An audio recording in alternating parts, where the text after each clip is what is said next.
चाय बेचने वाली चुड़ैल और कूड़ा उठाने वाली चुड़ैल। रात के 3 बज रहे थे। पूरे रेलवे स्टेशन पर सन्नाटा था। जोर जोर से हवाएं चल रही थी। तभी रेलवे स्टेशन पर एक ट्रेन आकर रुकती है, जिसमें कई सारे पैसेंजर अंदर बैठे होते हैं, लेकिन कोई भी आदमी उस ट्रेन से बाहर नहीं उतरता। सभी लोग अपनी खिड़कियां बंद कर लेते हैं कि तभी अंदर से एक औरत अपने पति से कहती है, सुनिए जी, इस स्टेशन पर कोई उतर नहीं रहा, ट्रेन आगे क्यों नहीं बढ़ रही और सबने अपनी खिड़कियां क्यों बंद कर ली? कितनी गर्मी हो रही है, ऐसे तो मेरा दम घुट जाएगा। उसकी बात सुनकर तभी एक बूढ़ा आदमी कहता है, चुप करो, कुछ मत कहो। अगर अपनी और हमारी जान की सलामती चाहती हो तो भगवान के लिए चुप रहो। वो दोनों चुड़ैल बाहर ही है अभी। तभी उनके आगे वाले VIP डब्बे में एक परिवार होता है जो नैनीताल से अपने गांव सहारनपुर जा रहा होता है।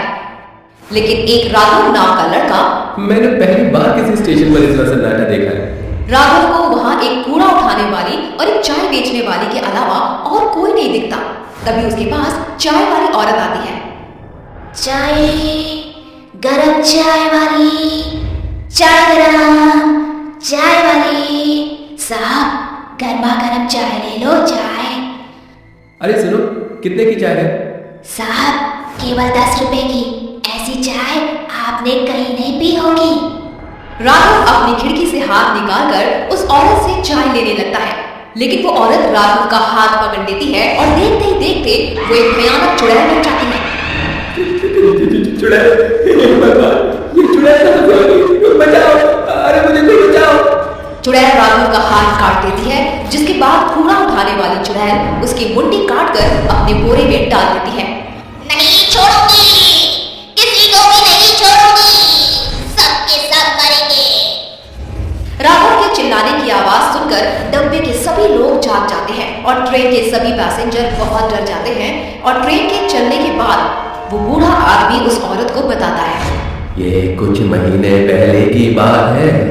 संबलपुर गांव से 2 बहनें रीता और सीता शहर जा रही होती हैं।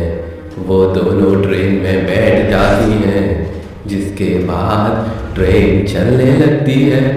तभी रीता सीता से कहती है, बहन, अगर चाचा ने हमें अपने घर में नहीं रखा तो हम इतने बड़े शहर में क्या करेंगे? देख बहन, हमें कुछ तो करना ही होगा, क्योंकि अब हमारे साथ हमारे माता पिता नहीं है जो हमारी देखभाल कर लेंगे। हमें खुद ही अपना ख्याल रखना होगा। उस स्टेशन पर एक कूड़ा उठाने वाला था और एक चाय बेचने वाला। ट्रेन के सभी पैसेंजर सो गए थे कि तभी सीता रीता से कहती है, बहन, बहुत जोरों की भूख लगी है, चलो चाय पीकर आते हैं। वो दोनों बहनें सुनसान स्टेशन पर ट्रेन से उतर जाती हैं, जिसके बाद सीता चाय लेने जाती है। वहीं रीता को प्यास लगती है, इसीलिए वो पानी पीने के लिए कूड़ा बीनने वाले से पूछती है, भाई साहब, मुझे बहुत जोरों से प्यास लगी है, क्या यहाँ पानी मिल जाएगा? कूड़ा बीनने वाला उसे बहुत ध्यान से देखता है, जिसके बाद वो उससे कहता है, उस कमरे में पीने के पानी की टोटी लगी है, जाओ पी लो। रीता पानी पीने के लिए उस कमरे की तरफ जाने लगती है कि तभी वो कूड़ा बीनने वाला उसके पीछे पीछे आता है और कमरे का दरवाजा लगा देता है। अरे भाई साहब, ये तुम क्या कर रहे हो? दरवाजा खोलो, मुझे बाहर जाने दो। ऐसे कैसे जाने दो? पहले वो काम तो कर दूं जिसके मुझे पैसे मिले हैं। क्या चाहते हो तुम? साफ साफ बोलो। रीता बहुत डर जाती है। इतने में वो आदमी एक खंजर निकालता है और उसके दोनों हाथ और उसकी मुट्ठी काट देता है। रीता वहीं मर जाती है। उसे मारने के बाद वो आदमी चाय वाले के पास जाता है। जब सीता कूड़े बीनने वाले के हाथ में खून से लथपथ खंजर देखती है तो वो डर जाती है, लेकिन तभी पीछे से चाय वाला उसका मुंह दबाकर उसे वहीं ले जाता है जहां उसने उसकी बहन रीता को मारा था। ये तुम क्या कर रहे हो? तुमने मेरी बहन को मार दिया। सीता कुछ कहती इससे पहले उस आदमी ने उसके दोनों हाथ और उसकी मुंडी काट दी। उस दिन दोनों बहनें मर जाती हैं। उनकी मौत क्यों हुई आज तक इस बात का पता नहीं चला। सरकार ने भी उन दोनों बहनों की मौत का पता नहीं लगाया, लेकिन उस दिन के बाद वो दोनों बहनें भयानक चुड़ैल बन गईं, जिसके बाद वो रेलवे स्टेशन से उतरने वाले हर एक पैसेंजर के हाथ और उनकी मुंडी काट देती हैं। लेकिन अगर ऐसे ही रहा तो वो दोनों चुड़ैल तो कई लोगों को मार देगी। हाँ बिटिया, मैं जानता हूँ, इसीलिए मैं संबलपुर गांव से शहर जा रहा हूँ जहाँ वे दोनों बहनें जा रही थी। शायद वहाँ जाकर मुझे उन दोनों बहनों की मुक्ति का कोई रास्ता मिल जाए। वो बूढ़ा आदमी शहर में उन दोनों बहनों के रिश्तेदार यानी उनके चाचा जी के घर जाता है, जहां उसे पता चलता है कि उसके चाचा कुछ समय पहले ही गुजर चुके हैं। तभी रीता सीता की चाची उर्मिला उस बूढ़े आदमी से कहती है, बाबा, मैं ज्यादा कुछ नहीं जानती, लेकिन अपने पति को हमेशा किसी बात को लेकर परेशान देखा करती थी और मरते समय उनकी जेब से ये एड्रेस मिला था मुझे, शायद आपके किसी काम आ जाए। वो बूढ़ा आदमी उस एड्रेस पर पहुंच जाता है, जहां उसे एक बहुत ही जाने माने तांत्रिक बाबा मिलते हैं, जो उस बूढ़े आदमी से कहते हैं, उन दोनों बहनों की मौत उनके चाचा नथु लाल ने करवाई थी।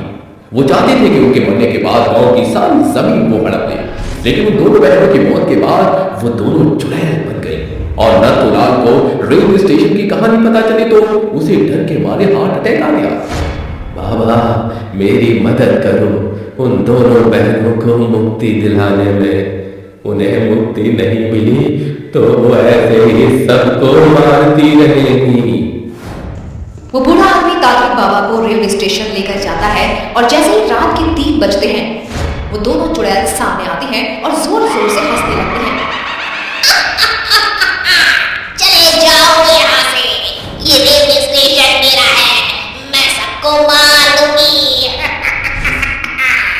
हम तो तुम्हें केवल यहाँ तुम्हारी मौत का कारण बताने आए थे। क्या? हमारी मौत का कारण?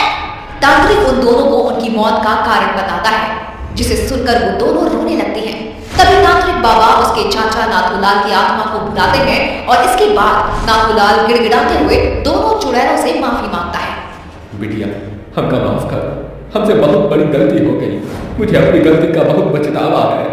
जैसे मैं इस दुनिया को छोड़कर चला गया हूँ, तुम भी मुक्त हो जाओ। ये सच बात है कि अक्सर अपने ही हमें धोखा देते हैं, लेकिन अब हमारा यहाँ रहना भी ठीक नहीं है। हम दोनों मुक्ति चाहते हैं। तभी तांत्रिक बाबा उन दोनों के ऊपर पवित्र जल छिड़क देता है, जिससे वो दोनों चुड़ैलें जलने लगती हैं और उन्हें मुक्ति मिल जाती है।